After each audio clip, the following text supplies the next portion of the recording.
This is Travis from Hey Thanks, and you're listening to The New Scene.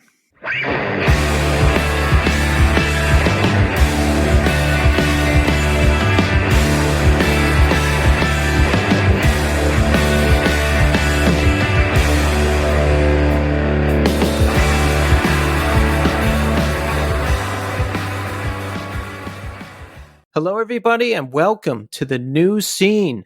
I am your host, Keith, but I am not alone. I am back with a special guest co-host.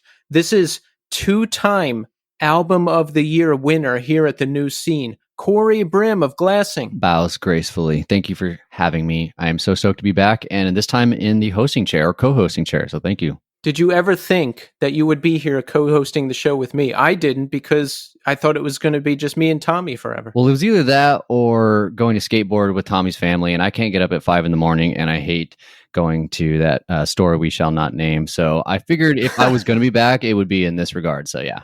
Well, it's great to have you here, Cory. And folks, it's great to have you back with us. We've got a very exciting episode this week.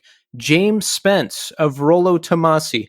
It was a great conversation. We hear all about the band's history. We hear about their new record, Where Myth Becomes Memory. We hear about all of it. And that conversation is coming up very soon, so strap in.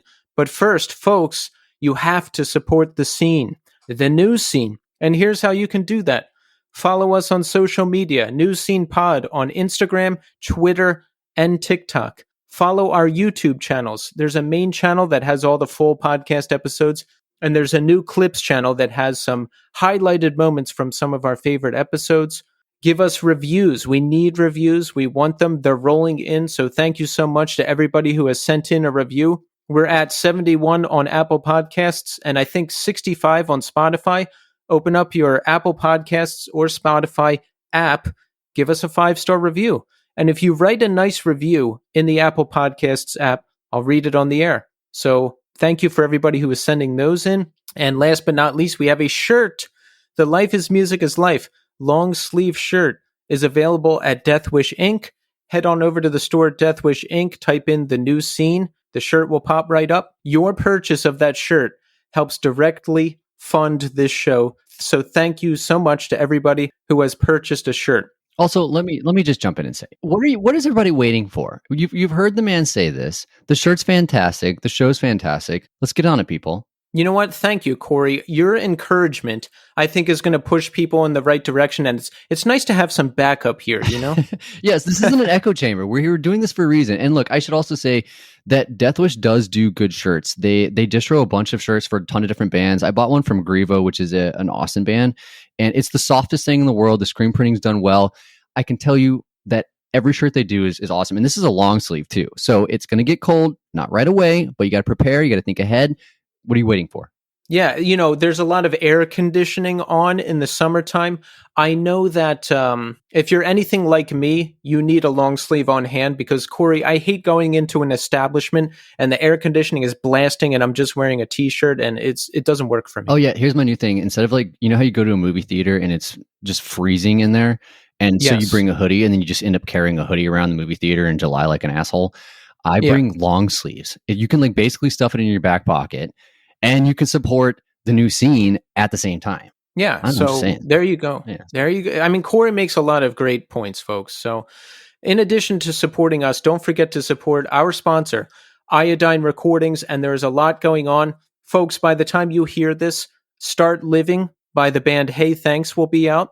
They have a new single out, Fun Charade. That's my new favorite single. I mean, everything I've heard from the album I love, and I can't wait to hear the rest. So make sure you go check that out. There's a new single from Her Head's on Fire called Common Shame. That's a band featuring ex-members of Saves the Day and Garrisons. It's a great post-hardcore band. Go check that out. There's a new single from One Line Drawing called Don't Give Up. We love that. We love Jonah, so go check that out.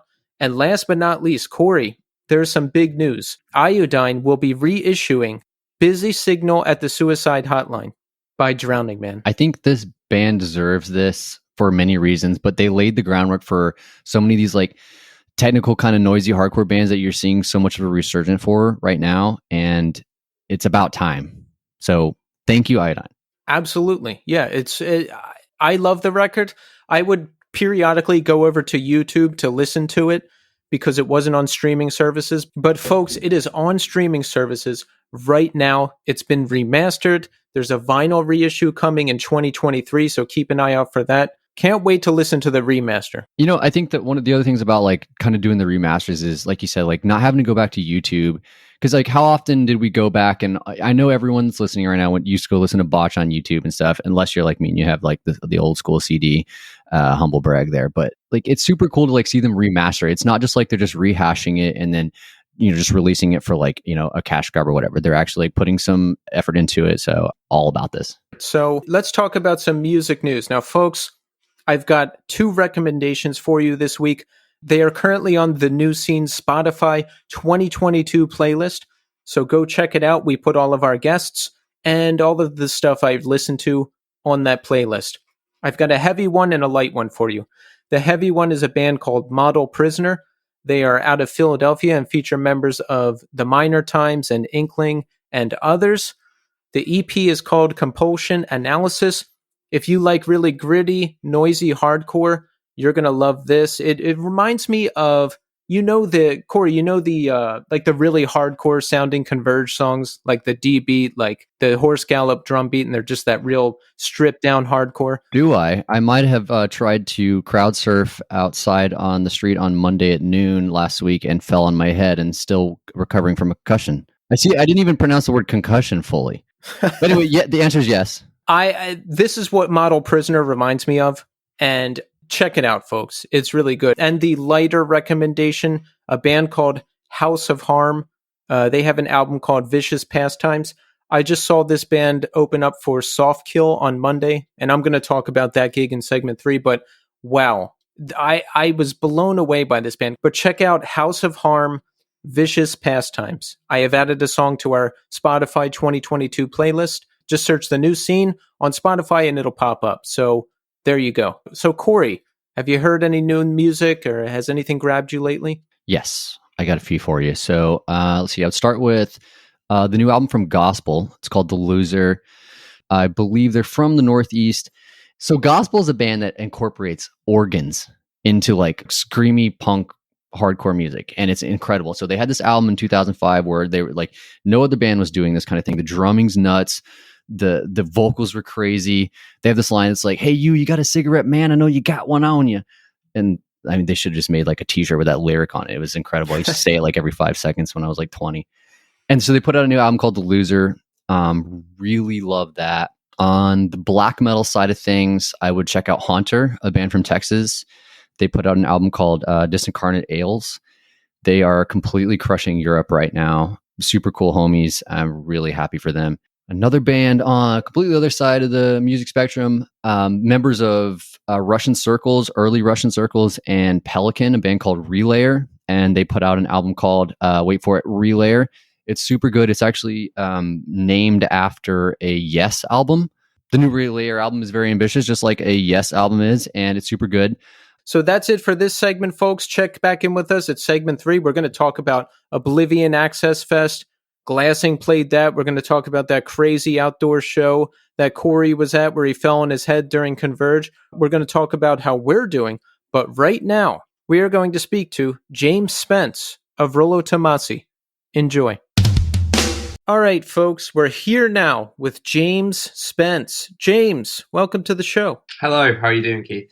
I'm doing great, James. It's very exciting to have you here. You know, I discovered your band, Rolo Tomassi, recently, and I fell in love as soon as I heard it, and we'll talk more about that in a minute. But first, James, I have to ask you, how are you doing today? I'm good. Yeah, it's been a very pleasant weekend. I live in Brighton on the south coast of England, and yeah, it's about 8 p.m. here. I've been out in the sun all day, enjoying the weather, and yeah, I feel good. So you said you live in Brighton. That's right. Yeah, I've been here for about 7 years now. Where were you before that? So before I was in Brighton, I lived in London for 18 months. I was in Nottingham for about 6 or 7 years, and I grew up in Sheffield. I lived there till I was about 18 or 19. What's your favorite? Are you more of a city guy or a country guy? I like the balance of the two things. I feel like Brighton does that quite well. It's a very small city, I would say, but we have the sea. There's a lot of good green space if you go a little out of the city, and we're really close to London as well. It's an hour on the train, so I kind of feel that I have the benefit of London without being there all the time. That's perfect. Yeah, I live in Brooklyn and New York City right now, and I always thought, well, this is probably it. I'll live here forever. Maybe that's true or maybe that's not, but now that I'm 40 years old, the more rural lifestyle with a short train ride to the city is sounding a lot better. For sure. So tell us about growing up in Sheffield. How was it? Did you like it? Did you not like it? Set the stage for us a bit. It was good. I mean, for clarity, so Sheffield is probably the nearest point of reference. I grew up in a village about 30 minutes out of the city called Stocksbridge, and it's kind of a industrial / like farming place. There's like a lot of farms. There's not a great deal going on, but we weren't too far out of a city. I think one of the best things about Sheffield is its positioning in the country. It's in between a lot of other bigger cities that have a bit more going on. It's kind of quite close by to Leeds and to Manchester, but also has its own culture and its own scenes. And as someone that was growing up and getting into music, it was a great place to be. There was an abundance of cool venues in Sheffield, and like I said, we weren't too far from other places that seem to be a slightly more vibrant at certain points. Like Sheffield would often get missed off of the touring cycle by more international bands, but we were never too far away from a show somewhere else. So yeah, I enjoyed living there and growing up there. Nice. Yeah, I was going to ask about the music scene. It sounds like you were close to some good stuff, which is good. And I'm from a smaller town myself, just outside of Philadelphia in Pennsylvania. But we created our own scene where many of the influences I've heard you mention in interviews would come through. We'd get Dillinger, we'd get Zayo, we'd get Converge, we'd get everybody, and then we could go see them again in the bigger markets. It was a real nice collective of music and people and bands and friends that we had. Yeah, that's really cool. I mean, I think the issue sometimes that the UK has with that is that obviously it's a much smaller place, and that, the cities that were nearby to us were like maybe 30 minutes away. And while sort of like more domestic bands, like bands from the UK, might play Leeds and Sheffield or Manchester and Sheffield, it's a bit of a rarity that people would do like multiple of those places, just because music in the UK has kind of always been slightly oversaturated, as like, just because that is what it is. But yeah, Sheffield definitely had a good thing going. There's been a lot of really cool bands that have come out of it, certainly while we've been around. Obviously, Brim the Horizon, I think, would probably be the biggest band that's come out of kind of like heavier music in Sheffield. But there's also bands like 65 Days of Static, like a really interesting post-rock band. Oh, I love them, yeah. Yeah, they took us on like one of the first like proper, in inverted commas, tours that we ever did. Really? When? Maybe 2006 or 2007.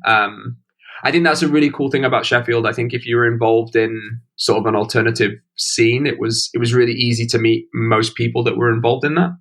There was a period of time when I was maybe 16 that I worked on Saturdays in a sort of alternative clothing store. And one of the guys from 65 worked in a shop next door that was owned by the same person. And I kind of met him through that. It was kind of quite a chance meeting, I suppose. And ultimately, yeah, it helped us get to go and play shows with them, because I, at the time, was a very, very excited teenager that probably wouldn't stop talking about my own band. And it was enough to kind of put us in the shop window. And the result was, I think we did 7 shows around the UK with them.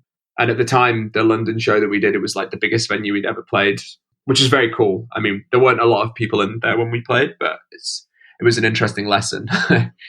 Absolutely. How do you work it with the friend you met through 65? Do you Do you just talk about your band and he asks to hear it? Or do you slide him a demo or ask about a show at some point? Like, how do you work it? I think it was probably a combination of all those things. I mean, truthfully, I can't remember exactly how it would have gone. It was probably about 17 years ago at this point. Yeah. But at the time, we were kind of playing like a decent amount locally. So it was just a case of, I don't know, making him aware of what we were doing. I think at this point, like I was putting on a lot of shows myself because ultimately we didn't know about getting shows from promoters and how you did any of that. So it was just easier to book our own gigs and to try and trade shows with other bands from other like nearby cities. So yeah, I think we were just starting to play and starting to make a little bit of a name for ourselves locally maybe. And it just kind of reached a point where I think they'd taken enough notice to want to give us the opportunity, which was really cool. It was a very, very good experience to get so early on and something that we were very lucky to do. Like I think we would have all still been in the equivalent of high school at the time. So yeah, we were very, very lucky to have that and to sort of form a meaningful relationship early on. How old were you when the band first started? Probably about 15 or 16. Yeah, around that age, I think. Yeah, so you got a young start. We did. Yeah, I mean, all of us that were in the band at that point had been playing in bands for a few years even by then. Like we all started messing around with music when we were about 13 or 14. There was a very sort of enthusiastic crowd of like young musicians and people that were into sort of alternative music at the school that I went to. And yeah, most of my closest friends, we all kind of got into bands and similar bands at the same time and all played instruments. So the natural kind of conclusion of that was that we would start making music together. And yeah, Rolo started when I was in sort of the final year of school. So yeah, I would have been 15, 16. But we didn't really start like doing anything that I would consider meaningful for like a couple of years. It was very much like we were just rehearsing and still trying to figure out what that band was and what it meant. And one thing I didn't realize until doing some research about you is that vocalist Eva is your sister. That's right. Yeah. So she got married a few years ago, so we don't share the same name anymore. So I can appreciate why, if you've only started listening to us recently, you might have missed that. Yeah. Talk about the dynamic of starting the band with your sister. I mean, you guys must be pretty close and get along and have similar interests if you're able to start this band together. Well, yeah, it's that. Absolutely. I mean, we're really sort of close age-wise. There's maybe like 18 months between us. And growing up, we were into the same music. Like you said, we shared the same interest. And for the most part, we shared a really similar group of friends. And it was just something that we'd always been enthusiastic about together. It's one of those things, I think, because of how young we were when we started it, it just was something that felt normal and natural. I think when that's all you know, it's not something that necessarily doesn't feel unusual. And I think for us, it's kind of stranger that it's something that people have always wanted to highlight so much. Maybe because it's at a point when people that have siblings, you know, they've had their interest in music and they can't imagine it being something that they would share like sort of years later. But for us, because it's been something that's been an ever present, it would feel weirder for it to not be the case, I suppose. Yeah, when I think about it in terms of myself and my family, it's weird because my older brother I barely talked to at all when he was in high school, and my younger brother I was kind of at odds with sometimes. But if you're just in it, if you guys have the same friends and you like the same music, it just makes sense. That was it, definitely. It was, it all came super naturally. Plus, the band I toured with had two brothers in it, so it's like it's not completely out of the ordinary. Well, that's it. And yeah, there's plenty of bands that, you know, we've played with over the years where there's been siblings in the band. But yeah, just I think obviously we were at the time, and even now, I suppose, a little bit of an outlier as being a brother and sister. So talk about the early days of the band and the inspiration that went into it. I thought this was like a brand new band that exploded onto the scene and you only had 2 records. I heard the latest record where Myth Becomes Mystery and went back and listened to Time Will Die and Love Will Bury It. So I'm like, oh, these guys have exploded onto the scene and they're doing wonderful things. But then looking back more, I mean, you've been around for close to 2 decades. You have a lot of material, a lot of fantastic material that's changed a lot over the years. So talk about the beginning. So I think early on, the group of people that were in the band at that time, because it's a different group of people now, ultimately, we all sort of discovered a bunch of heavy bands at the same time and were just kind of blown away by it. There was no one else sort of locally to us that sounded like these bands, and we just wanted to do something that was kind of a reaction to that. And I'm talking about bands like the Dillinger Escape Plan, the Locust, Converge, the Blood Brothers. And for us, yeah, it was just very, very exciting, and then kind of unlike anything that we'd heard. I suppose parts of it did feel like a slightly sort of natural extension of some of the kind of punkier stuff that we'd been into before. Like, I think before this, everyone was kind of quite into skate punky stuff like Fat Records and Epitaph bands. So it wasn't like, we'd not been listening to distorted guitars or anything, and then all of a sudden we started getting into Dillinger. It was sort of, I suppose, a natural evolution in terms of our tastes. And yeah, we decided to form this band to kind of try and do our take on what we were into at the time. And this was at a time as well when, in the UK at least, like, I suppose metalcore was what was like super popular. So I think even then we definitely felt we were kind of going against the grain a bit, and we had to sort of really work to kind of find like kindred spirits and bands that we could play with, which, to be honest, has always been the case, really. Like, it's I suppose it's difficult for us to play in a bill with bands that we sound exactly like, and sometimes that's good, sometimes that's not so good. But yeah, I mean, at the time, in the early days, we were very young, very enthusiastic, and sometimes that made it hard to find shows. When you're 16, bars and their owners don't necessarily want to let you in to play music. And yeah, it wasn't always easy to be taken seriously, I suppose. I think a lot of people looked on our band as more of a novelty rather than anything with any sort of artistic merit. And you know what, looking back on it, maybe it was a little bit. I think definitely if we played with a band now, I'm 33 years old, if we played with some people that were 16, they would probably look like they were 16, and it would be unusual. But I think at the time we were just kind of, I don't know, really sort of headstrong and wanted to be taken very seriously. But yeah, we started playing shows and touring as soon as we could. We wrote a lot of music. We self-released because we didn't know how we could find people to release our music. And we just kind of kept at it. And I suppose things started to happen very organically. And that was with just meeting people at shows who would then kind of go to release music for us or help us out with other shows and tours. And yeah, we just got out there and kind of got in amongst it and just worked hard. And that's a lot of what I remember about the early shows and the early days.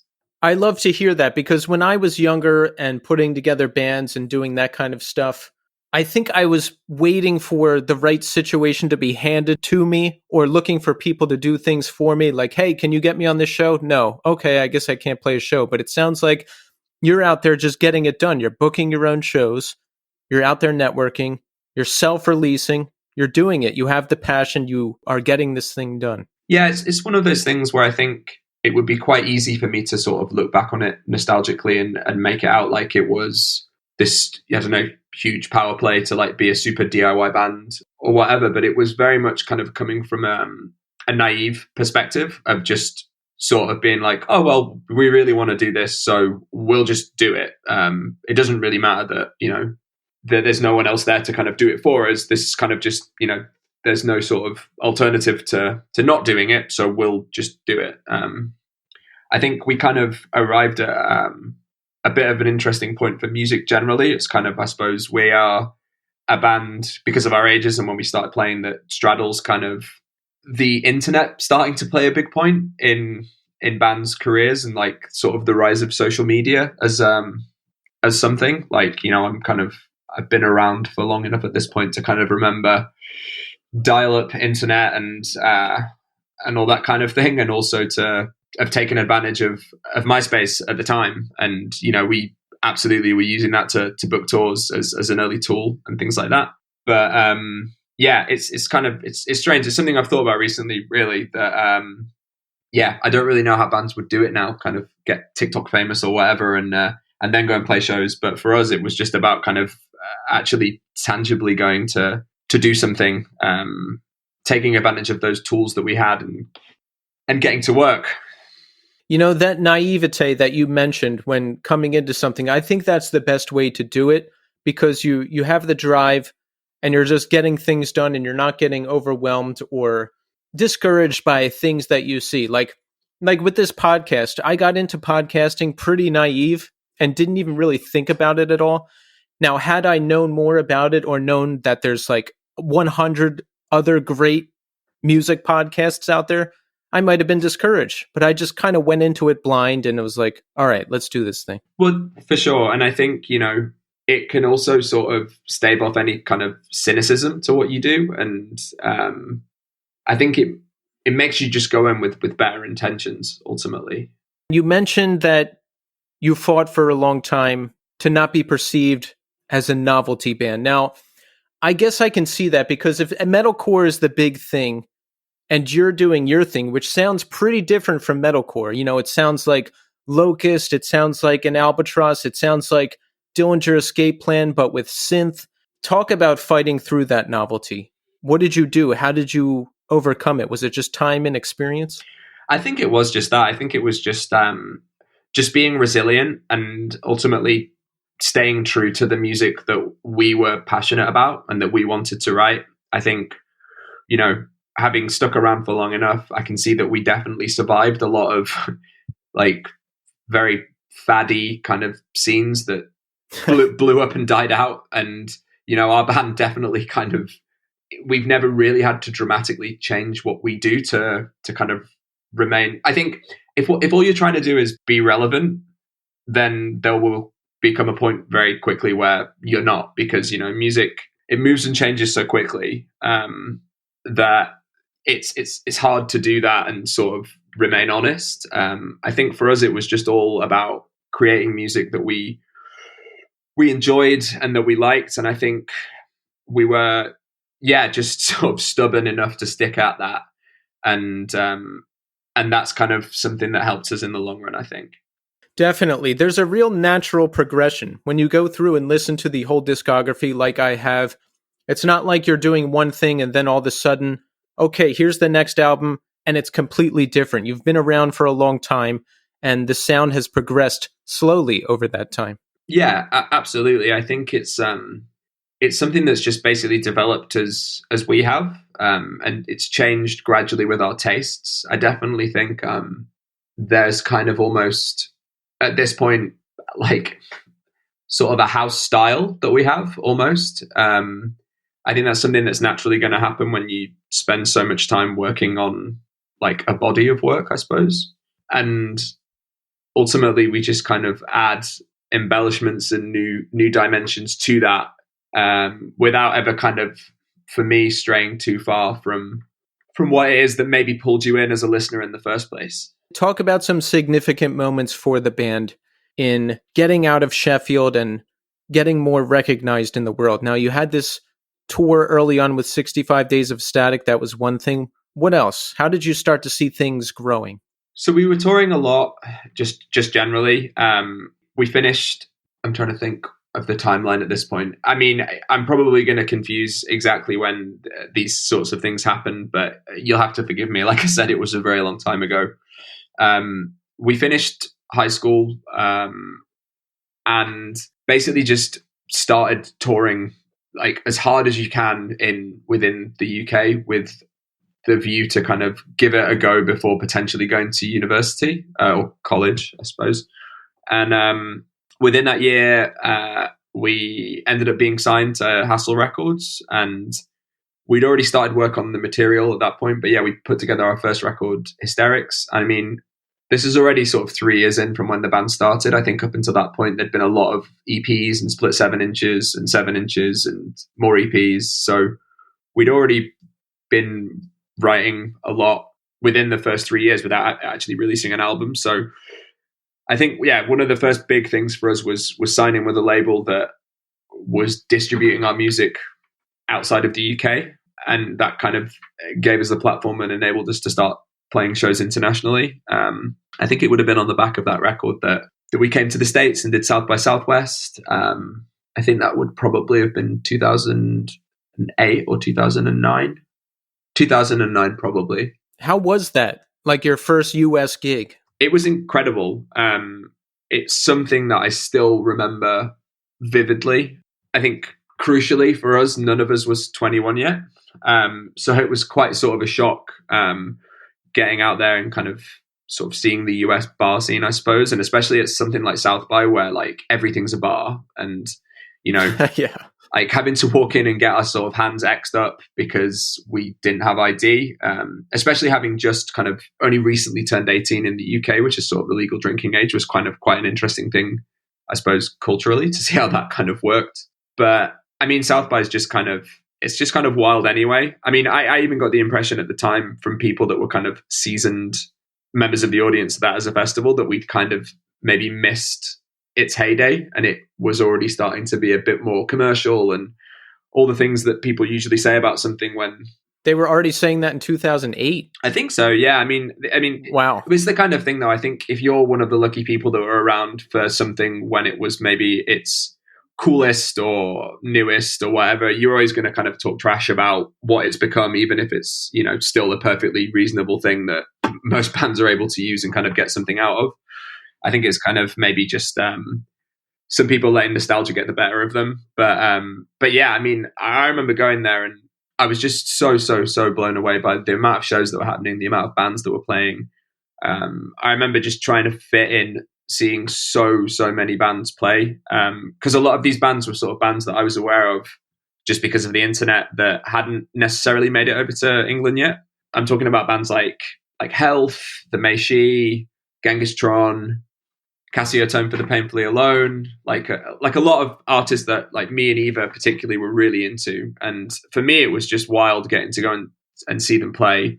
I think we did it was something like 7 shows in 5 days. It was really sort of heavy going. Like we were never really used to playing more than a show in a day.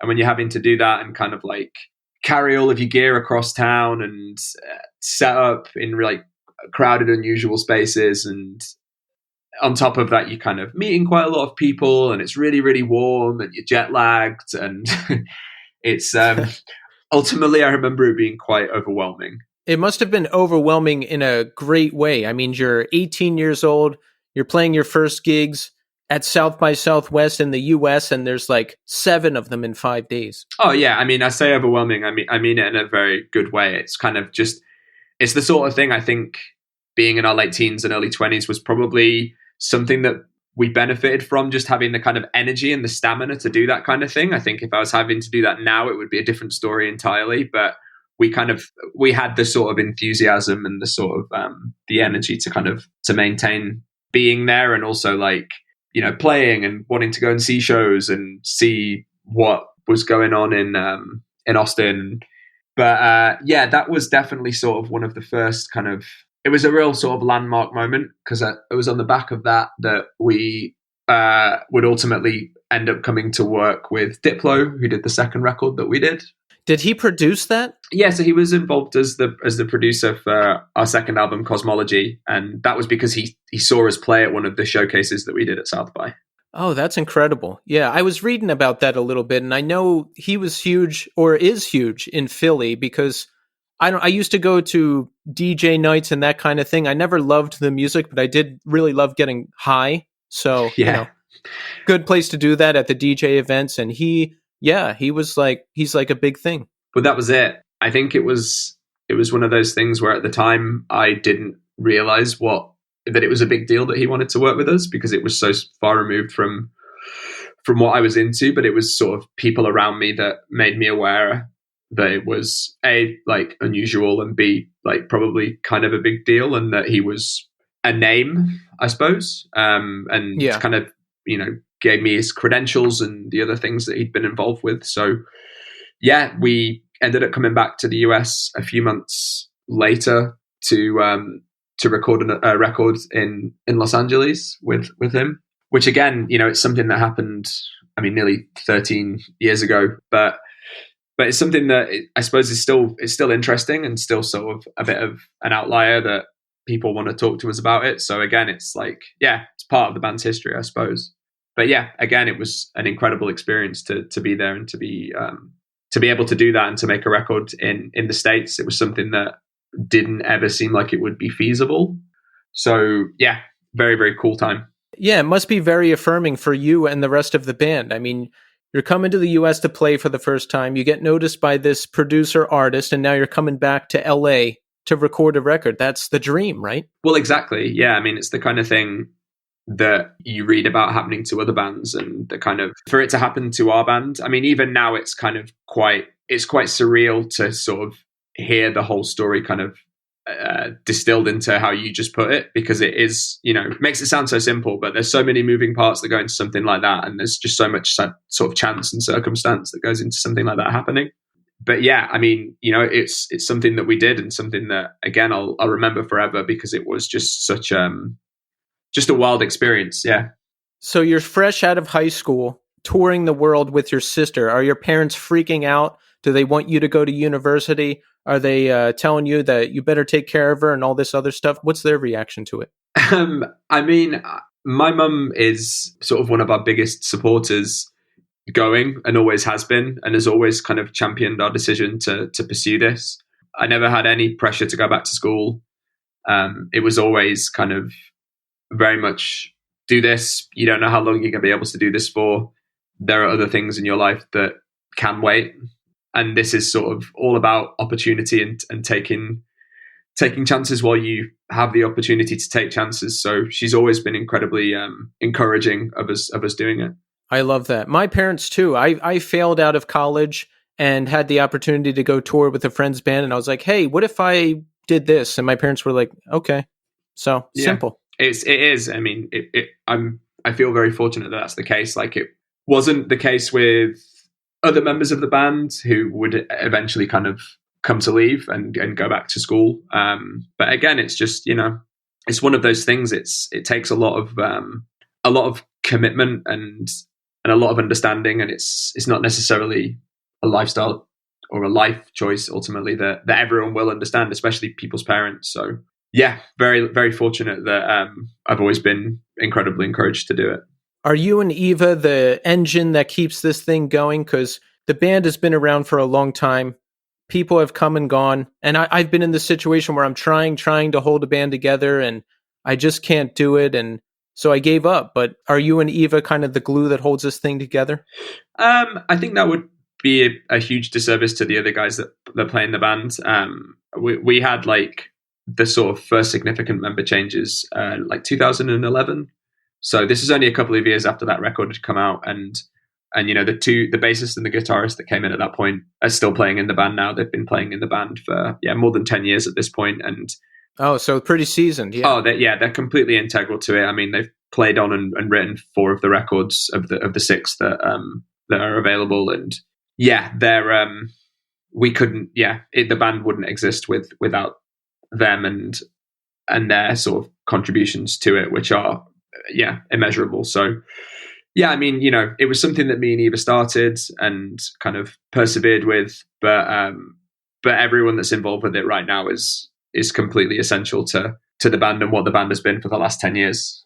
So when those member changes happen, you weren't thinking, well, I guess that's it. You just find the next people and you form the new situation. Yeah, I mean, I think it was probably a little bit more stressful than that at the time. I think there was definitely sort of concerns that any sort of member change would be like harmful, and there's like a lot of things to kind of work through with that. And, time's very much of the essence, because I think we felt that if we didn't kind of get ourselves together and really quickly kind of get new material out, that people would kind of forget about what we were doing. And but we were, I suppose, fortunate at this point that we'd been touring, playing shows, making friends around the country for like, I don't know, 5 or so years.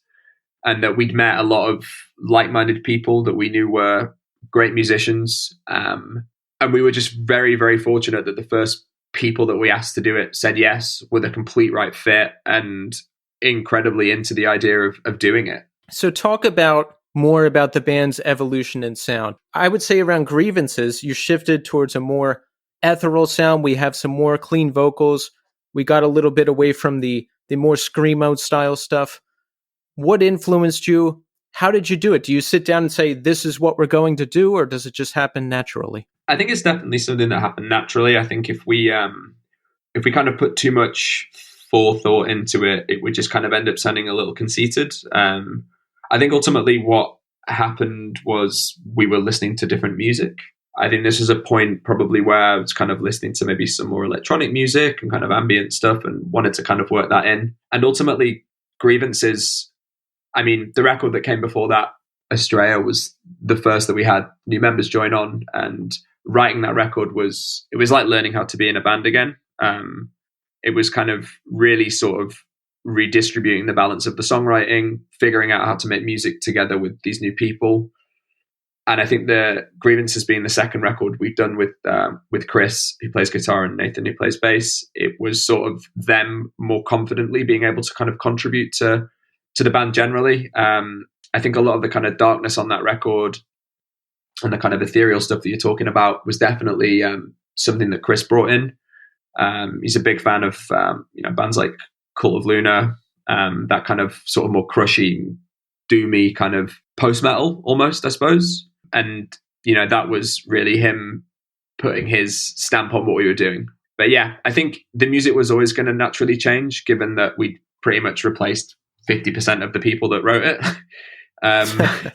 So yeah, it was just kind of a case of it happening over the course of a couple of records. And then eventually we kind of sort of settled on a bit more of a direction, and I think ultimately just got more comfortable writing together and knew what we all brought to the table and how we could kind of contribute to the, I suppose, greater vision of it, if I can say that without sounding too pretentious. No, I'm with you, James. I love everything the band is doing, so that does not come off pretentious at all. When did Eve decide to try clean singing? Did you know that she could sing? Did it surprise the hell out of everyone when she did it? Because her voice is just beautiful. I love it. The screaming and the singing. Yeah, I mean, to be honest, it's something that's always kind of been there in the background, maybe just slightly less prevalent.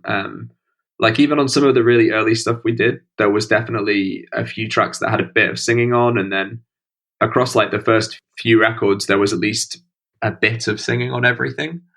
I think we just kind of reached a point where the music that was being written, just there was more space for it in there. Obviously, we knew that she could sing, so it wasn't like it felt like a huge risk writing more clean parts or even heavy parts that just singing was a better fit for. I think, again, it was just something that was a very natural transition for us, that the music kind of allowed sort of a bed for that style of vocals. I mean, I suppose ultimately, yeah, the way that we write and have historically always written is that we'll write music and we'll kind of have finished tracks that we'll then pass on to Eva, and she'll then work on vocals. It's very kind of rare that we would amend something a lot after that unless there was real kind of call for it. So yeah, we'll write music, she'll kind of get it, and then work on the vocals on her own. So yeah, it was just a case of what we were writing musically at that point just gave her more of an opportunity to show that side of what she can do. I was reading some interviews with you, and you said in one of them, if your aim isn't to be your own favorite band, what's the point? And I really agree with this.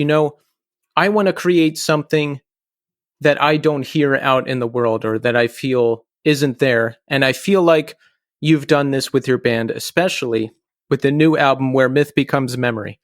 Now, I heard the single Cloaked when you guys first put it out, and I never heard of the band before that. It ended up on my playlist. I don't know how. I don't remember adding it. I don't know who showed it to me, but I was like, what is this? So I put it on and I listened to it, I think 10 times in a row. Wow. And James, I live for these moments with new music because, as you get older, you don't discover quite as much new music as you did when you're 18. And I'm always searching for that big hit that you get when you discover like a new band doing something new and exciting that excites you. I can relate to that for sure. Yeah. When's the last time it happened to you?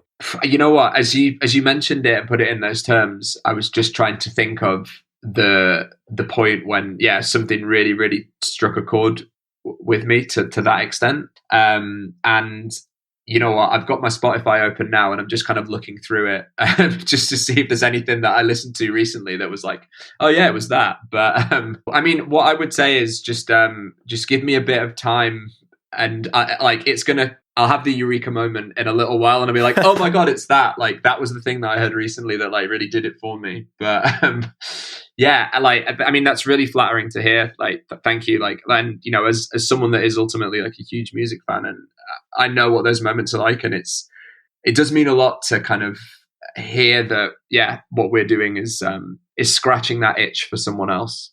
Yeah, I love the record. It's one of my favorites of the year by far. So let's talk about this record. Now, folks, once again, Where Myth Becomes Memory. If you haven't heard it, you have to. You have to today. You have to this week. So make sure you get it done. Now, you started recording this, I guess, around 2019-ish, right? Yeah.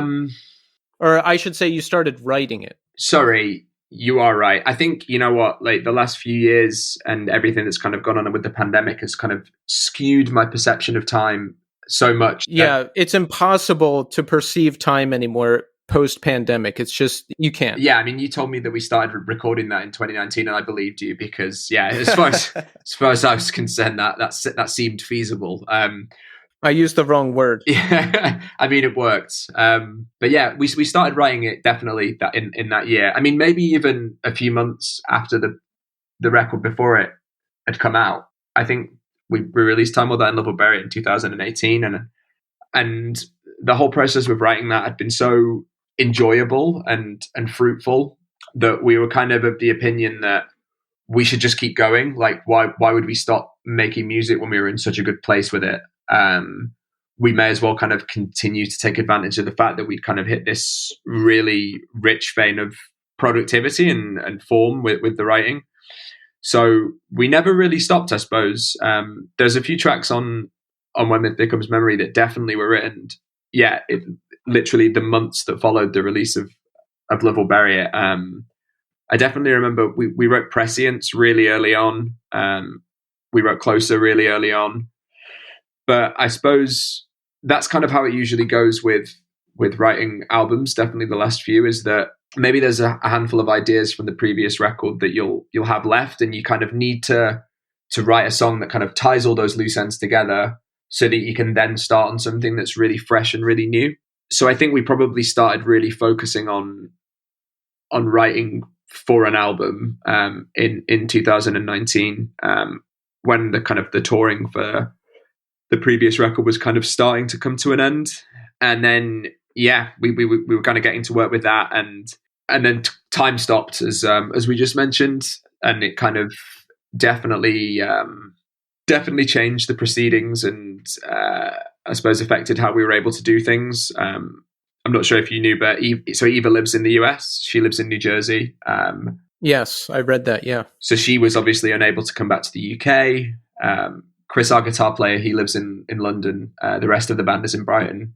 So immediately we're in this kind of position where we weren't able to sort of meet up as frequently, and everything kind of had to sort of transition to being written purely remotely. I mean, I suppose one thing for us, we'd always had an element of that because it's been a really long time since every member of our band has lived in the same place. But, you know, we'd periodically be able to get together and rehearse at, you know, whenever we chose to. And that was something that was kind of taken away, I suppose, halfway through writing this record.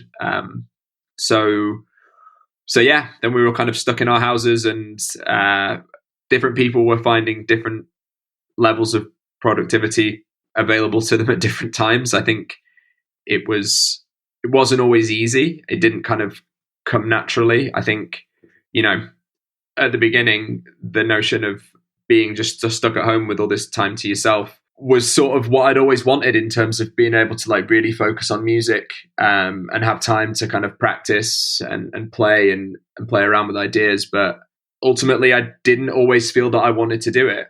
I think it was a hard lesson to learn, but I think I kind of came out of it realizing that I needed the balance of everything else in my life to kind of feel creative. I need kind of everything else to go on to want to go and write music. It's not kind of just a tap you can turn on. But I suppose fortunately we kind of all went through those sorts of feelings at different points. So there was always someone that seemed to be getting something done. So that by the time we were able to kind of get together, we had enough material to really work out a bunch of songs. And I think given that everyone had spent more time developing material on their own than they normally would have, by the time that it got to presenting it to the rest of the band, the ideas were just so much more fully formed, and we've been able to trim the fat a lot sooner than we normally would.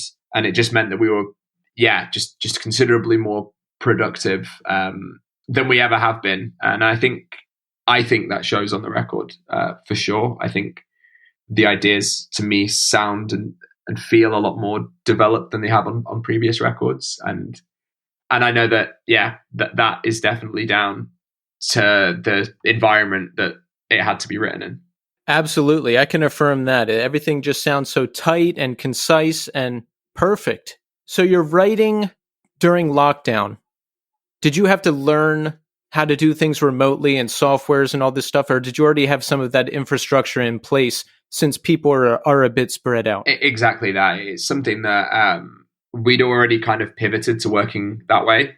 So it wasn't as if we kind of had to really start it all from scratch and kind of really get back to basics. It was something that we'd gotten pretty well sort of practice with on the previous couple of records. And I think, we'd always known that Eva was going to be living in another country when we wrote this. I just think there was an assumption that she would at least be able to come home and play the songs with us before we recorded them, which she wasn't able to do. Like, we'd never played the songs together when she went in and tracked the vocals. And it was only several months later when we played our first show in October of last year that we had even played the songs together.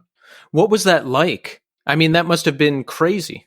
It was quite surreal. And I suppose because of the way that we'd rehearsed it and how personally, like, I play off certain people for, I suppose, my cues to like kind of change and know what's coming up next and that sort of thing. To kind of have something else introduced into that was a bit, I don't want to say off-putting, but it definitely kind of threw me a little bit. It was almost as if I had to relearn how to play the songs again because there was this new element that had been introduced. But I mean, there was definitely a great sense of relief that it worked. I think it would have been another story if kind of Eva had turned up in it and it didn't sound good. But yeah, I mean, it did, fortunately. So yeah, we're okay. Absolutely. And the thing I love about this band is how seamlessly you can shift between sounds, because I don't know, sometimes when a band does it, it can sound forced or awkward, but you can do it in the same song, or you can have a super heavy song, or you can just have a lighter song. You're living the dream. You can do it all in the same band. Well, we're trying our best. Thank you. I think it's something that comes with, a lot of practice, a lot of trial and error, and just experience of writing music together, really. I think over time we've become good at knowing what we each individually contribute and knowing how to arrange songs together to sort of play to the strengths of everyone as individuals and everyone's instruments. And yeah, I think over time, you develop chemistry the more you do this. And I think the big difference is that we all just got a lot better at kind of being able to articulate our ideas to each other. I think early on, definitely, I remember sort of having quite grand ideas for music and what I wanted the band to sound like, but never really being able to sort of explain it properly, or like find the kind of musical language for it, maybe, or just language generally. But yeah, over time, I think it's something that we've grown with together as a group. Absolutely. So how has the reception to Where Myth Becomes Memory, the new LP, been? You must have all kinds of crazy offers rolling in, late night talk shows, big tours. It's been very, very positive, and we're really, really pleased with how it's been received across the board. Really, I'm still waiting for Jimmy Kimmel to get in touch. But yeah, he has to. He would be a fool not to. So you had a headlining tour recently. I saw some pictures that looked like some great crowds. How were the shows? very good. I mean, it's the longest amount of time ever that we've not toured for in all of my adult life. To have taken an involuntary 3-year break from touring was strange when it's something that you become so accustomed to, even if it's only something that happens kind of periodically. Like, I wouldn't want to make out like with this band that tours super, super hard, at least anymore. But it was just a huge relief to be back and doing something so familiar after a few years of very sort of unfamiliar experiences, I suppose. And yeah, it took us a few days to get into the swing of things, definitely. But by the middle of it, we kind of really had hit our stride with how comfortable we felt on stage and how the material was to play. And yeah, by the end of it, it was just quite easily the best sort of headlining tour we've ever done. And that was kind of, a huge relief, and just something that we all kind of felt very hugely proud of, I suppose. A lot of work went into kind of getting to that point, and to have finished it and for it to have gone the way that it did, we're all very, very pleased about it. It's got to be the best feeling, because it's a long time to get from writing the record to performing those shows, even longer because of the shutdowns and everything else that happened. Well, this was it. I mean, we recorded the album in January of 2021, and then it came out in February of 2022. So, it's a full year afterwards. And I mean, it was quite unusual doing all the press for the record, because, they're asking us all these questions about how the recording was. And it was at that point, I couldn't really answer the questions that sort of honestly, almost, because I was like, well, it was a year ago. Like, I can just about remember what I had for breakfast today. So, you're asking me about how I felt recording something a year ago. So yeah, that was sort of a real strange element to it as well, sort of having to sit on the album for that long until, I mean, the thinking behind it was we wanted to try and delay the release of it to a point that we knew we'd be able to tour. We didn't just want to put a record out and then it sort of be up in the air about when we could play gigs again.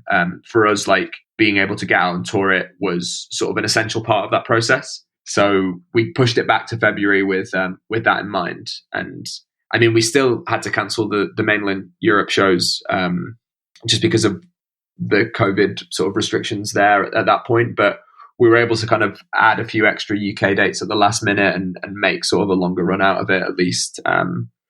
And yeah, it was just, like I said, just really, really great. And I think there was definitely sort of a mood in the room that I think a lot of people were ready for shows to be back and were kind of grateful to be there and to sort of have something that kind of was a signifier that things were moving in the right direction with the pandemic.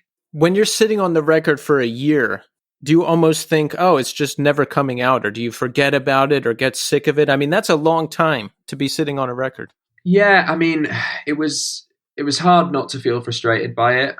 I think for me, it was just about making sure that as soon as it was out, we were ready to go, and making sure that we were kind of rehearsing sort of semi-regularly and also just trying to be patient with it. I mean, ultimately, the UK was sort of in a state of lockdown to a varying degree between the January that we recorded it up until I think about September of that year anyway. So I think, everyone's expectations with the previous year in mind had completely been reset, just with impatience and everything that goes with that. So at no point did it kind of feel like a hardship, I suppose. I think we were just grateful that we'd been able to go and make it.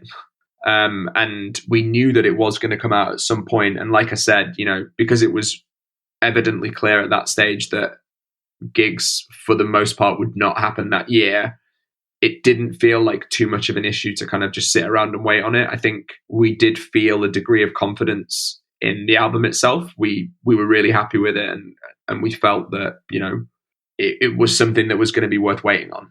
Absolutely, 100%. So during that year, during all the lockdowns, how do you cope? What do you do to pass the time? It sounds like the band takes up a significant amount of time, but What else do you do? I watched a lot of movies. I tried to read as much as possible, and I actually studied a little bit as well. I did a course online for a little bit. And what course? So I did. It was just a very general arts and humanities course with the Open University.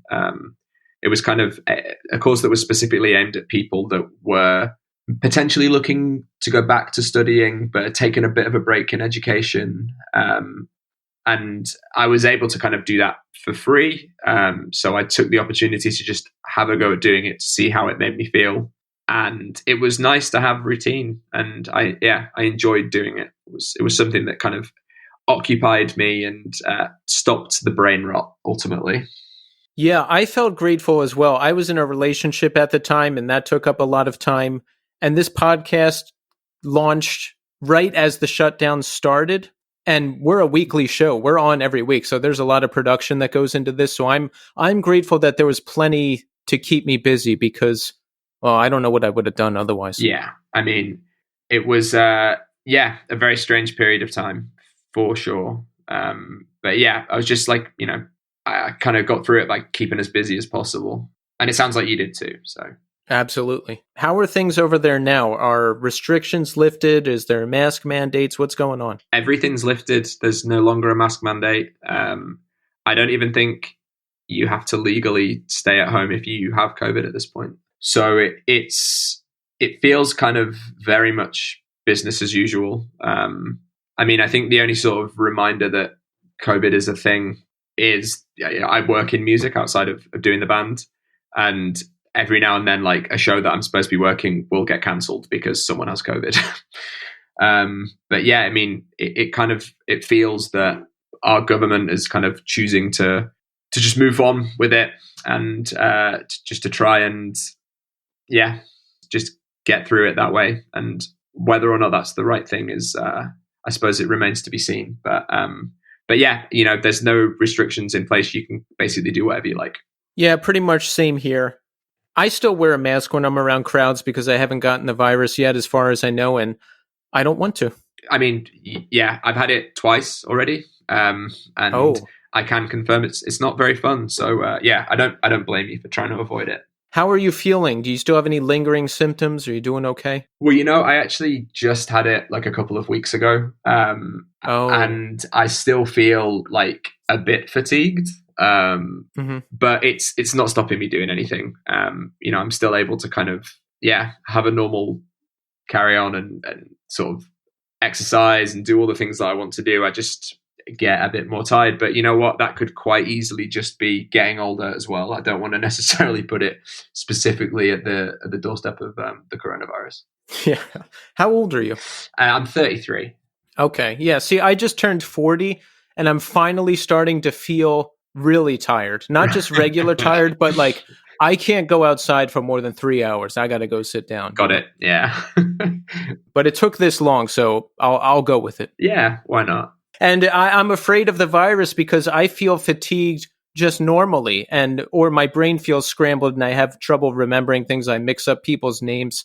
So I don't even want to think about what would happen post-COVID. Well, this is it. I mean, the fog that comes with it and the kind of COVID brain elements to it are very real. Like it was, I think the main thing that kind of had for me personally when I had it a few weeks back was just not really being able to concentrate on anything. And I'm someone that likes to try and be as productive as possible when I have a task at hand, or when I don't have a task at hand, trying to find a task to do. So not really kind of having the capacity for that was quite frustrating, I suppose. There's nothing worse than just having to sit there and do nothing. I'm crazy I always want to be doing something, whether it's working on the show or going to band practice or meeting up with somebody or cleaning. I just always have to be doing something, and maybe that's healthy and maybe not. But last time I got really sick, I just had to lay there in bed and it was not a good time. Yeah, no, I'm very much the same. I was, a lot of time spent on the couch. Let's talk about what we've got coming up. Now we've got this new record out. Do we have more tours? Do we have more dates? We do. So, I mean, I'm not sure exactly when this is going to air. I don't know if you have sort of a release schedule for it. By that time, we very well may have announced US tour dates. So, now this is a question I was going to ask about. I went through all of your old tour dates that I could find on the internet, and I didn't see a US tour or a US run. I saw one show at Brooklyn Bazaar, which I live right near, in 2017. And I was like, damn it, I didn't know about them back then. So we toured the US twice in the last few years. Both times was supporting the number 12 Looks Like You. So we did an East Coast run in 2017 that finished at the Brooklyn Bazaar. And the following year, we did a West Coast run with them. Oh, nice. And then this time around, we're going to come out and play some headline shows in September. It's almost finished being booked. But yeah, it will be finishing in New York again, very possibly Brooklyn, I imagine. Excellent. I'm looking forward to that. So have we already started working on new music, or are we still just riding out Where Myth Becomes Memory? I think we're very much kind of still enjoying the work that went into that and the fact that the record's out. I think there's definitely sort of a danger of taking all of that for granted if we kind of immediately move on to new stuff. I mean, the record's been out for a couple of months now. We've played 8 shows since it's been out. I still want to kind of enjoy the experience of playing that live and kind of seeing how the songs develop the more we play them in that kind of environment. And yeah, I think, until I've thoroughly digested that and how the songs make me feel after that, I won't be ready to write new music. I think that's the way to go, James. You just have to enjoy it. It's a great record. A lot of work and a lot of time went into it coming out, so just enjoy the ride. Thank you very much. Yeah, I'm going to do that the best that I can. I think, the record's out. We're going to be playing shows. We're about to announce some European dates for the summer. And then, like I said, the US headline dates will follow later this year. And yeah, that's kind of that, really. I think, to go back to the earlier question that you were asking me about, the last time I heard a band that I got really excited about. So there's a band that I really like, an American band called Greet Death. Yes. And they've I loved the first record, New Hell. That kind of really sort of knocked me off my feet when it came out. And they've been kind of quietly, without, a great deal of fanfare, releasing new singles. I don't know if it's going to be sort of something that ends up being a full length again or what, but everything they've put out this year has been so good, quite different to the last record other than the most recent single. But it's so well developed and the songwriting's so good that the songs have just really made an impact on me. I'm so happy you brought them up. I'm obsessed with I Hate Everything. I like all the singles they put out, but I Hate Everything hit me in a way that few songs do. Yeah, there's just something about for me, I play in a band with 2 vocalists, but most of my favorite bands have 2 vocalists in them. And I love that they have 2 vocalists who both have such distinct singing voices. And there's clearly a real sort of shared element to the songwriting there. And yeah, they just have this real sort of natural charisma to what they do. And yeah, I love all the new singles so far. And I'm just really looking forward to seeing what they do next. I think Your Love Is Alcohol is maybe the one that I like the best, with the piano on it of the new tracks.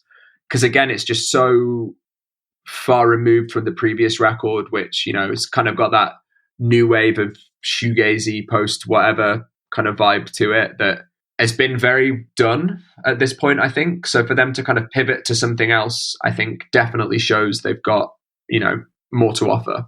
100%. I Hate Everything and Your Love Is Alcohol. That's my number 1 and 2. There you go. So you've got good taste, James. That's why I like you. Thank you.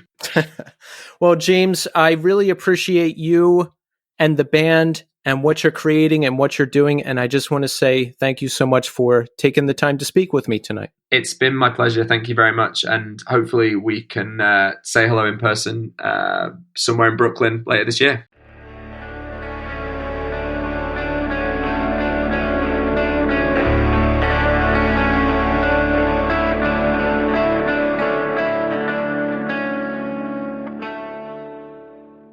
There you have it, folks. James Spence. Excellent conversation. I'm so glad that I got to talk to somebody from Rolo Tomassi. It was great to hear about the history of the band, and their evolution in sound has been incredible, going back and listening to all of those records. And, like I told James, I got that hit when I listened to Rolo Tomassi. Cloaked was the song I heard for the first time. I listened to it 10 times in a row. And I'm just so happy that I have this platform. So when I hear a band that grabs me like that, I can reach out to them and say, hey, do you want to come on the show? And sometimes they do. So really awesome to get to talk to James. Yes, totally. Super nice dude. And one thing about that band that I love, it's like they do an awesome combo of like the heavy, mathy hardcore, layered post-rock textures, incredibly well done vocals that complement both nice individuals in the band. They also have this like Fear Before the March of Flames aesthetic. Like you go back in the day and look at them when they were young, like they had this like artsy hardcore thing going on, and now they have like the breakdowns of Meshuggah and like the production of like Mastodon. They have everything going for them. I really love the band. And also another thing about them is in that interview you hear like how they like kind of how to break at South by Southwest. You, as somebody who lives in Austin, has like played South by Southwest all the time, that's really hard to do. You know, like you go into that festival thinking you're gonna like make it big, someone's gonna see you. Reality of it is I got to hang out at the Artist Lounge this year, humble brag. And it was just like a bunch of like 20-year-olds from the UK that like are so broke and are trying to figure out like how to just like get a free White Claw and like a burger because they don't even like, dude, these bands are like losing money on this thing. Like shout out South by Southwest. So I thought that was really awesome. And they've just like gone so far. Such a great band. The other fun thing about Where Myth Becomes Memory, I can tell you for a fact, Keith, the longest I've ever jump roped was 48 minutes because I jump roped through all of Where Myth Becomes Memory. Through the whole thing? Yeah. Yep. Wow. I've been working on my cardio. That's amazing. Mm-hmm. And it was awesome. I was slamming like every time I jump on the ground, like I could feel like those deep bass cuts, just boom. I felt like I was 200 pounds, but I felt like light as a feather. It was beautiful. I have an idea, Cory. Get ready for this. Rolo Tomassi glassing tour. Thoughts? Yeah, let's do it. But the only problem is that we're going to have to add Conjurer on top of that. I'm sure we can get that done. Anyway, thank you so much, James, for coming on the show. Fantastic. We loved it. Now, Cory, let's talk about how we are doing. Now, folks, we have attended gigs, many gigs, and we are going to talk about them right now. Now, this past Monday, I got to see Soft Kill and House of Harm at St. Vitus. Now, Catherine Moan opened the show. Unfortunately, I did not make it there in time for Catherine Moan because I was doing an interview for this podcast. Shout out to Catherine Moan. Sorry I missed it. Direct support for Soft Kill was House of Harm. I mentioned them in the first segment. I was blown away. They were great. They do this new style of Joy Division, post-punk, the electronic influence thing. I loved it. I loved it. The album is Vicious Pastimes. Once again, folks, check it out if you haven't heard it. And Soft Kill, boy, oh boy. Incredible live set. People were dancing. People were having a good time.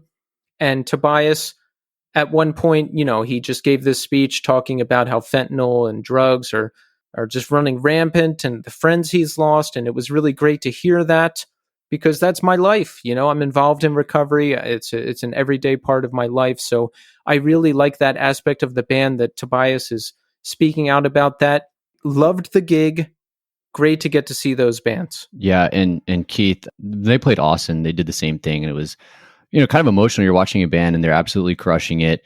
By the way, their merch game's on point. I would buy Soft Kill curtains if they made them, but they're also just real as fuck, dude. They'll tell you what it's like. The dude basically gave us his life story in like 2 sentences, and then crushed it live. So I'm with you, man. They were amazing, and I really love the message that they're doing. Yeah. So Cory, now you have to tell us about Oblivion Access Fest. There's a lot of great bands that played, including Glassing.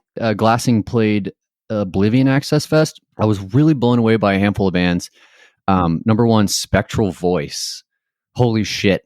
This is one of those bands, like you buy this shirt and it's got that like, black metal, death metal kind of text font to it. You can't read what it says. So I didn't buy the shirt because no one would know I was supporting Spectral Voice, but I bought their music online anyway. It was incredible. And they played like inside at this tiny little swanky club. By the way, shout out to Oblivion Access Fest. Like Dusty and Dorian, those dudes really know how to bring the grit to otherwise like a Tesla, just tech-driven Austin city right now. So, gosh, it was so much fun. I got to see so many good friends. Spectral Voice blew me away. Thou put on like the heaviest set at 1 p.m.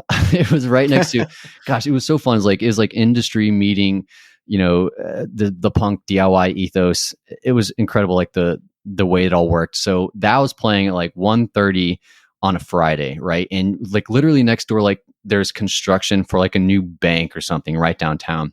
And Brian, the singer, he's like, hey, in between songs, he's like, can I get some more crane in my microphone? Can I get some more? There's literally construction happening right next door. It was, the videos from that are just incredible. The Body put on like the heaviest set I've ever seen. The Body is like a band right now that's doing a lot of like super experimental, a bunch of splits, getting outside of the comfort zone. But then when they put on a show where it's just them like doing what they, their bread and butter, the walls were shaking, dude. It was like one of the heaviest things I've ever seen. Uniform. Wait. Uniform played. I need to see that band. I had Mike Burdan on the show recently. Burdan's awesome. He I got to chat with him for a little bit too, because he had a little podcast going for a while that was super awesome. And yeah, Uniform played, and they had a guest bass player, and it was Mitch from Thou, and arguably the most fun Uniform set they've ever played. And I'm speaking on behalf of the band right now. It was a blast. It was in the same like tiny little room at the swanky club in downtown Austin, like it. On a Friday, just so much fun. Like people crowd surfing in this like tiny little 10-foot ceiling room. Portrayal of Guilt put on an amazing show. Grievo absolutely crushed it. But then like you got to see people like Danny Brown play, one of the most like fun, fucked up like hip hop artists out there right now. He's just moved to Austin. He's got a fun podcast as well. What else did I see? Okay, so I got to see Grouper in a church, dude.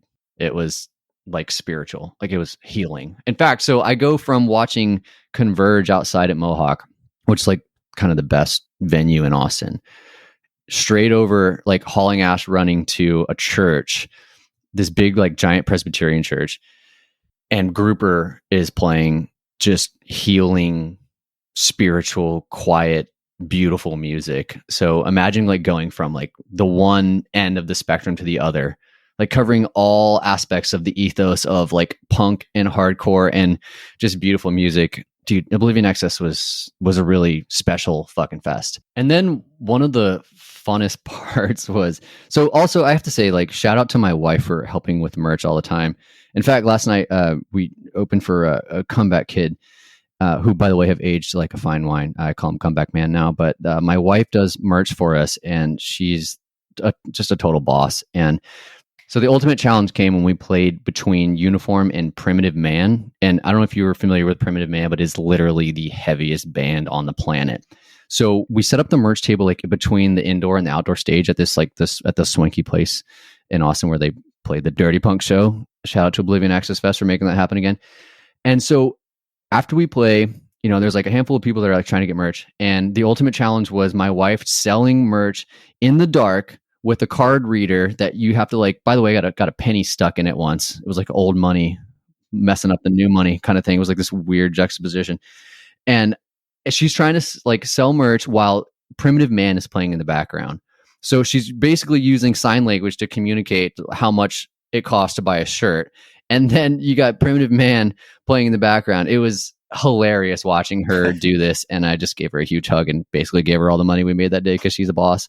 So yes, Oblivion Access Fest was awesome. What was that crazy outdoor? Was that part of Oblivion Fest, that crazy outdoor show with Converge and Easy Prey and Expander? What was that? Okay, yeah. So after Oblivion Access Fest happened, my boy Maddie, he does this thing called Bad Larry Burgers, like this awesome pop-up burger thing. So what he said was, all right, after Oblivion Access Fest is done, Thursday, Friday, Saturday, Sunday, Converge flies out on Monday. What if we could just get them to play on, it's called Rainy Street. This is the Bro Bar Street. All right. Like think like dirty 6th Street. Like, I don't know what you have in Philly. That's like the Bro Street where like all the dirty bars are. Right.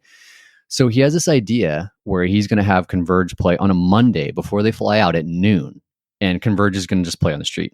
Somehow, and this is Maddie from Mall Walker. Yeah, he was talking about that Bro Strip when he was on the show. So he set up there. And he's been doing this for a little while. Like he'll do like Monday night kind of matinee shows, which is brilliant, by the way. Like we're getting too old. We should probably like start playing earlier in the day.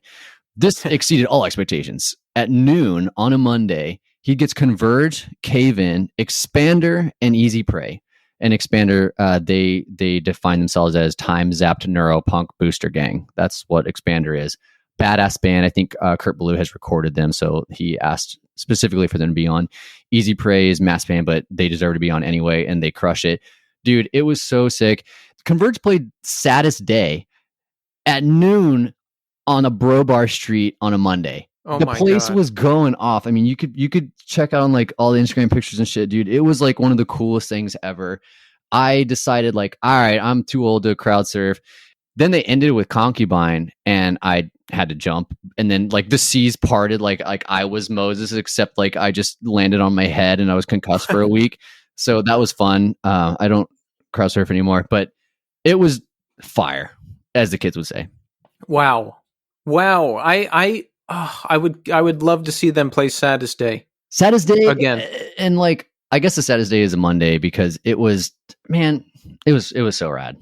That's incredible. And how was your gig? Didn't you play Oblivion Access Fest glassing? Yes, we had an awesome time. Lot of news coming up. I actually might be able to add a little color to that. We have some new news. So we have some new stuff coming out. We just recorded a new record, or we would call it a new EP. That's already set. It's ready to come out. We're going to be touring in the fall. I think by the time this episode drops, this will all be already be announced, so I can say. But we're going to do some fests. One with Cult Leaguer in Salt Lake City. I'm looking forward to that. One's called Crucial Fest. That'll be really fun.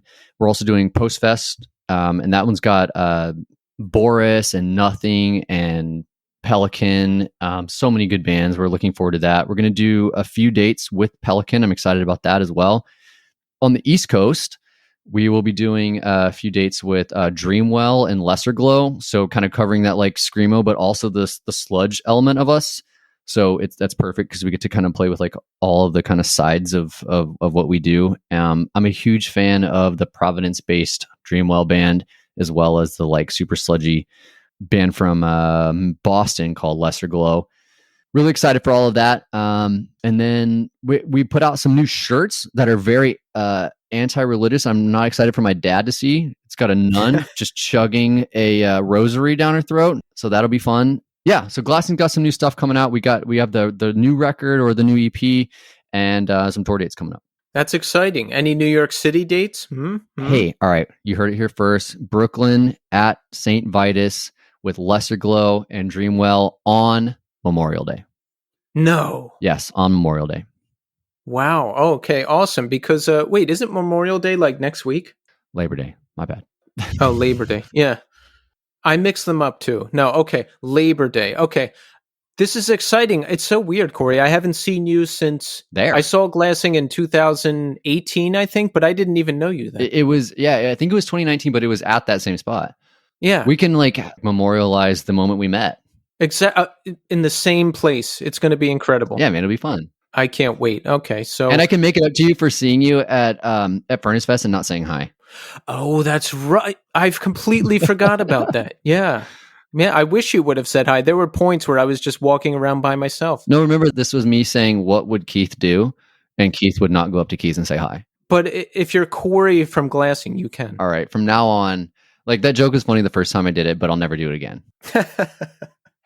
There's some very sad and tragic news this week as well that we want to address. There was a school shooting in Uvalde, Texas. 21 dead. Tragically, I was reading the news today. The kids were 2 days from graduation, and I'm gutted. I mean, just saying that right now, my stomach drops. I'm so sick of the repeated violence and the inactivity on anybody in power's part to actually do anything about it. Cory, you're from Texas. Let me hear your thoughts on this. Yeah, it hits close to home. I mean, it doesn't matter where it's happening. You're going to feel just sick over this continuing to occur. But look, I don't have kids. I know you don't either. But this is way past anything like that. I mean, I'm actually looking at an elementary school as we speak, dude. I live on a corner house right next to this, and dude, these kids are like my friends. I mean, there's just no there's really nothing else to be said other than it's just disgusting, and it's hurtful to humanity to continue to allow anything like this to occur. Is there anything more fucked up than what this is, other than not doing anything about it? The only thing more fucked up than what's happening is the fact that we're allowing it to happen. Oh yeah, time and time again with no action, and I'm sick of it.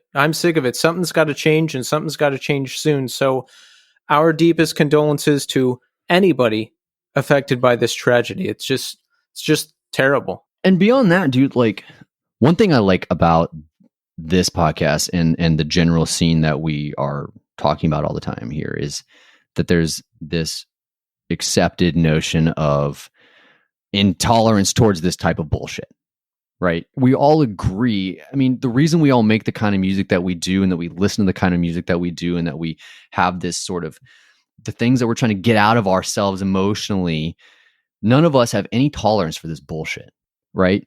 And that's one thing, like, I mean, just like being at the show last night and being at Oblivion Access Fest this weekend, you just feel it in the air, you know, and I'm sure you felt it at Softkill too. You're surrounded by people that you know would never accept any sort of acceptance of the status quo, which is disgusting right now. And that's why I love being a part of the hardcore metal punk scene, because like it's a home, it's a family for a lot of people for a lot of different reasons. But when it comes to this kind of shit, and there's very few things that we don't tolerate, but this is fucking one of them. Yeah, I feel like most of us are on the same page, and that's why I love this community. We don't have the solutions, but we hope that they're out there. So we're going to continue hoping. Now, folks, that's it for this episode. We hope you enjoyed it. I enjoyed it. Did you enjoy it, Cory? Hey, have me on anytime. It's always a blast to be here, and keep doing what you're doing, Keith. Thank you, Cory. Thank you. I'm looking forward to seeing you. And folks, we're back next week with a brand new episode and a brand new guest. So thanks everybody for listening, and until next time.